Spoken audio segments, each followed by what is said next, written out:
interesting statistics came out. As you know, the ADA continues to put out their HPI each month as they've been tracking different data points since about 2019 and then doing comparisons to sort of watch the industry. This particular one had some migratory, Chad, that means moving pieces of information in there.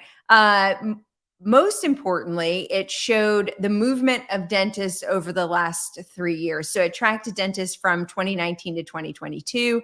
You will not be surprised to learn that it is following the same migration as what we're seeing in population swings as well.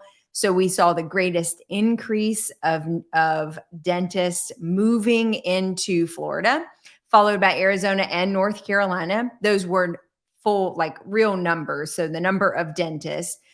The greatest percentage actually was in Idaho, where they went from 860 some to 900 and some odd, maybe 920 dentists for the state, which is crazy to think about.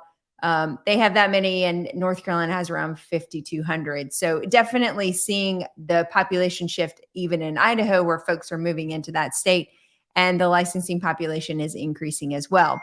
And no surprise that we saw, I got to mute these text messages. Also, no surprise that we saw a decrease. Oh my gosh, a decrease in population movement out of Massachusetts had the largest percentage decrease, and New York had the largest number of dentists to leave the state.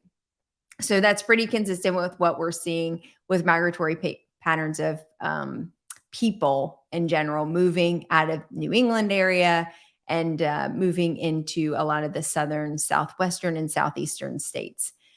Moving on, we added this story in for Jeff because I know he loves his trash TV. We've talked about this before, but just wanted to let you know, for all those big Bachelor fans out there that just love the series, and I definitely have participated in a Bachelor party once or twice, but there'll never be another Trisha and Ryan. I'm sorry, I had to say it.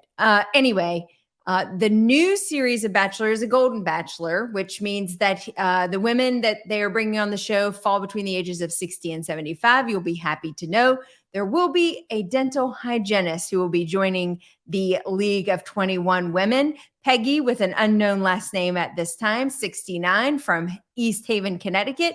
A dental hygienist will be joining the cast. So we'll be tuning in to see if dental hygiene makes its way to the top 3.